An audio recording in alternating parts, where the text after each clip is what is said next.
ભાઈ ચાલ ચા પીવા જઈએ. ઉઠી જા, ચા બની ગઈ છે. મમ્મી યાર માથું દુખે છે, ચા બનાય આપને. ચા ચા ચા, આ શબ્દ અને આ પીણું આપણા ગુજરાતીઓના જીવનમાં કદાચ એક ફેમિલી મેમ્બર જેવું જ બની ગયું છે.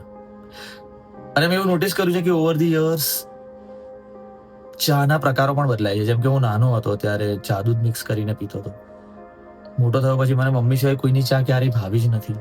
પછી મારા પપ્પાએ ચા બનાવવાની ચાલુ કરી, મને એ ભાવવા લાગી. હું અમદાવાદ શિફ્ટ થયો પછી મેં જાતે ચા બનાવવાની ચાલુ કરીને અમારા ત્રણેયની ચા ઓલમોસ્ટ સિમિલર જ હોય છે. કદાચ એ ફેમિલી રેસીપી પાસ થઈ હશે.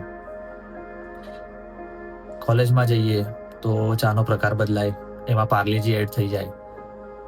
ક્યારેક વરસાદમાં તમારા પાર્ટનર જોડે તમે ચા શેર કરો. પણ આ એક એવી વસ્તુ છે જે આપણા જીવનમાં આપણી જોડે હંમેશા ટ્રાવેલ કરતી આવી જાય. અને મેં એવું બી નોટિસ કર્યું છે કે ઘરમાં ચાની જે બરણી હોય એ ફિક્સ્ડ હોય, એ એક જ જગ્યાએ વર્ષોથી હોય. તમે આંખ મીચીને ત્યાં હાથ મૂકીને લઈ શકો. અને આવી નાની નાની વાતો ચા સાથે બહુ જોડાયેલી હોય છે. પણ ઘણીવાર ચા સાથે નાનખટાઈની પણ જરૂર પડે. એટલે 8મી ઓગસ્ટે અમારી આખી ટીમ તમારી ચા સાથેની વાતો, ચા સાથેની યાદો અને નાનખટાઈ લઈને આવી રહ્યા છીએ.